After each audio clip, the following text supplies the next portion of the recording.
I don't know if we should call this Thanksgiving Eve. There needs to be a little bit of preparation in my heart sometimes for Thanksgiving. What are the benefits of being thankful, and how do we develop those muscles, especially for our family, as we sit around the table and talk about the things that we're thankful for? What is the value of that? Well, that's a big question, and sometimes it can put us in places where we need to really process it. So let's turn now to Dr. Kathy Cook. Don't be afraid of the dark. Be careful with stars. Not every light is gonna guide you, baby. Not every light is gonna guide you. So, Dr. Kathy, in a recent podcast, Stanford professor Andrew Huberman highlighted that having a regular gratitude practice, he kind of defines that as a rhythm that's set up to kind of be thankful, practice being thankful, that doing that helps to heal past traumatic experiences in the brain. And it actually kind of builds resiliency for future traumatic experiences as well. Different things that a person might encounter that would kind of cause them anxiety or stress or different things, that practicing gratitude actually wires the brain for resiliency. He said that this practice kind of shifts the brain's neural networks to react to fear and defense experiences differently than if they didn't practice gratitude habits. So, Dr. Kathy, I just returned from a marriage retreat where we used your book, Parent Differently, and the whole weekend revolved around this topic of having gratitude and being grateful. Why do you think gratitude is so important, and why is it such an important dynamic inside of your new book, Parent Differently? Yeah, thanks for asking. And I'm really intrigued by this study from the Stanford professor. I'm going to look into that more. So one reason that I prioritize gratitude as the number one attribute that we should want in our kids is that it's a parent virtue. There's evidence that people who are grateful are also many other things. Gratitude gives rise to other qualities like compassion and other-centeredness and generosity, compassionate and care. And so I think that's really cool. I also prioritize it because technology robs us of gratitude. If we think about it, many of the platforms we go to, the games we play, the things we do with our tech would cause us to feel entitled. I can order what I want and have it when I want it, exactly the way I want it right now.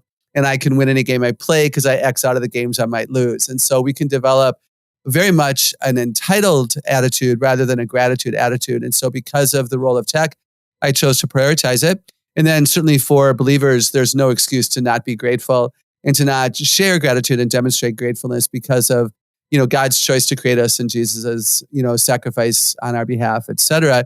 And then the other thing I'll mention that from the book that I thought was very interesting is that when people are grateful and joyful and believe they can be effective, they're more obedient.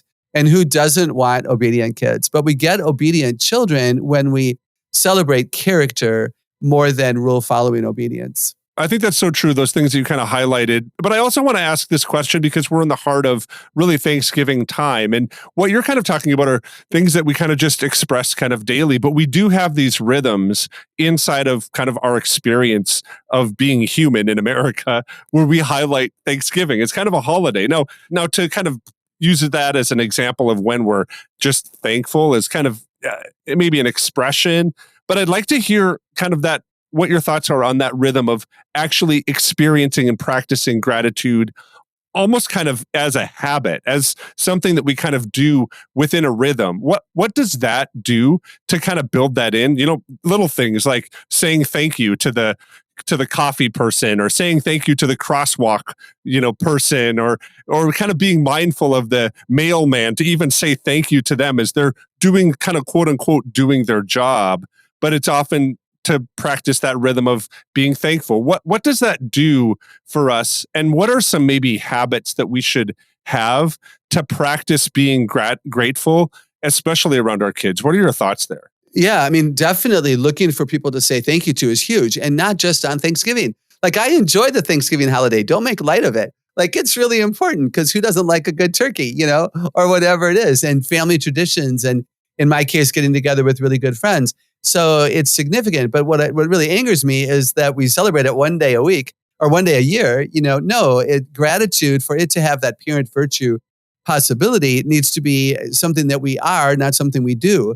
And so how does it become who we are? Well, we practice it. So as the gentleman was saying, we develop the rhythm. So yeah, saying thank you. I challenge you boys and girls to say thank you 5 times today, And my challenge for you, Jeremiah, is to say thank you to someone you've never said thank you to before. And that forces him to think more than his bus driver. So I think that's really cool. I think to ask your kids, who do you know who's a grateful person? Would be very interesting. Ask your kids at dinner tonight, who do you know who's grateful? And then they're going to mention someone. And well, how did you decide that person's grateful? A true story, I taught this or shared this idea with someone who asked a child. And the child says, this one custodian, his name is Mr. Smith. And I just put a Kleenex in the trash can. I didn't put it on the floor, of course, because I'm not a stupid person. I put it in the trash can and he saw me and he said, thank you. Like he noticed me and he thanked me because I helped him do his job. So I think that he said thank you quickly. He must be a grateful person. And I think it's a very interesting exercise. And then I would challenge, me and the kids, like, would anybody name me? Would anybody know that I'm a grateful person based on how I behave and who I am? You can have your kids give away stuff. A lot of parents will clean out the kid's closet when the kid is not there because it's easier and more efficient. Like, I'm not stupid, I get that. But what if you allowed your children to choose what to give away, what toys they're not going to play with anymore, what, games or, devices or whatever that they don't want, and let them choose to give it to a foster kid versus the homeless shelter. Have them serve, of course, because when they serve, they get their eyes off of themselves. And that can become a regular rhythm and a regular practice. The first Saturday of every month, we serve. And maybe we serve the consistent same group, or maybe we change that around. And then can I share one more idea? Something that I've written about in my Screens and Teens book that can help kids believe that gratitude is valuable. And that is to teach them to recognize how quickly the buzz goes away when they have something new. So if they're entitled, I have to have the new phone. I have to have the new sweater. I have to have the new game. I have to have this book or whatever. And we can be as guilty. We go to our, Amazon wish list or whatever. And we're like, oh, I've got to have that right now. And we get it. There's nothing wrong with wanting stuff and having stuff.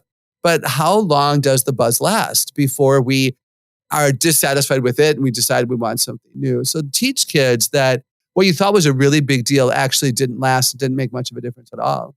Yeah, that's really insightful. I appreciate you sharing those thoughts on that. And to close, I kind of want to ask this question because we're kind of highlighting gratitude, and Huberman highlights the idea of being, thankful and have a perspective on things because it prepares you kind of with resiliency for hard times.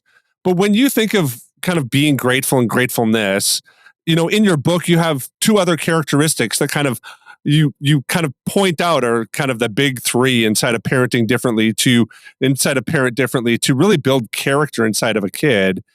Are there other characteristics that you think maybe kind of must accompany gratitude?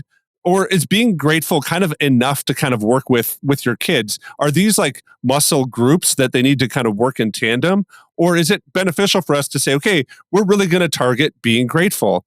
What are your thoughts on that kind of perspective? Should we just target gratefulness, or should we kind of bring in some of these other characteristics and kind of add them to the soup, so to speak?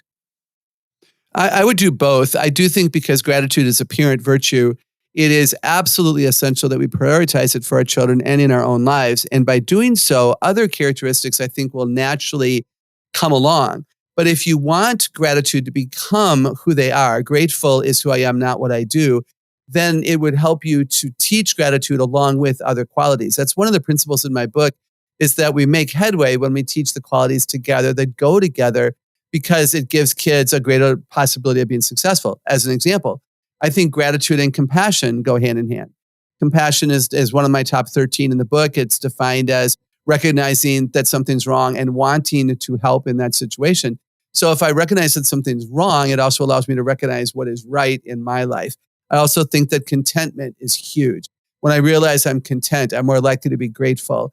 And boy, contentment, again, a dying art, partly because of technology and the speed of life. Unselfishness, would be an attribute that I could teach along with gratitude.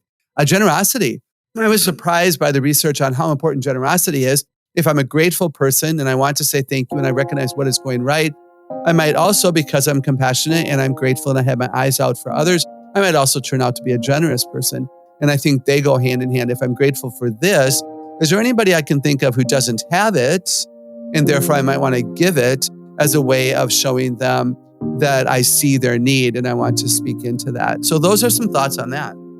There are times when I'm reading scripture that a word just kind of pops out. That kind of happens to me when I read through Colossians 3. And I'm going to begin reading at verse 12. Therefore, as God's chosen people, holy and dearly loved, clothe yourselves with compassion, kindness, humility, gentleness, and patience. Bear with each other and forgive one another if any of you has a grievance against someone. Forgive as the Lord forgave you. And over all these virtues, put on love, which binds them all together in perfect unity. Let the peace of Christ rule in your hearts, since as members of one body you were called to peace. And be thankful. You know, that phrase, be thankful, it just kind of pops out to me. I don't know why, but it just doesn't seem like it kind of fits. But there's a reality here, and I think Dr. Kathy highlights it. And what we're finding actually in other research areas is that being thankful and showing gratitude, it does something to our spirits, to our bodies, and to the way that we think. And as we enter into Thanksgiving tomorrow, I pray that you would have that attitude, that this is not just something that we do kind of in a rhythm or a liturgy inside of our yearly practice and rituals as Americans or as believers, but that it actually is a characteristic, something that we really do put on, and that it actually is an action that is expressed. That's one of the dynamics of what is said here in Colossians 3, that all these other things are characteristics, that we clothe ourselves with compassion and kindness and humility and gentleness and patience. But the thing that we're called to be is thankful.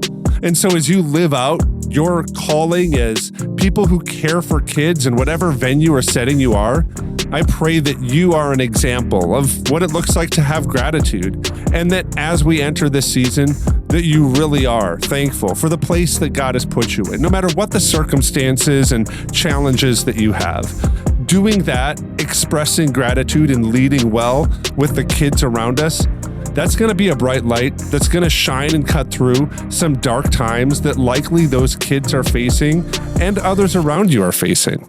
You know, I want to thank you for listening to the Celebrate Kids podcast, and this is our daily segment, Face in the Dark. On behalf of Dr. Kathy Cook, my name is Wayne Stender, and I'm really looking forward to seeing you here again tomorrow.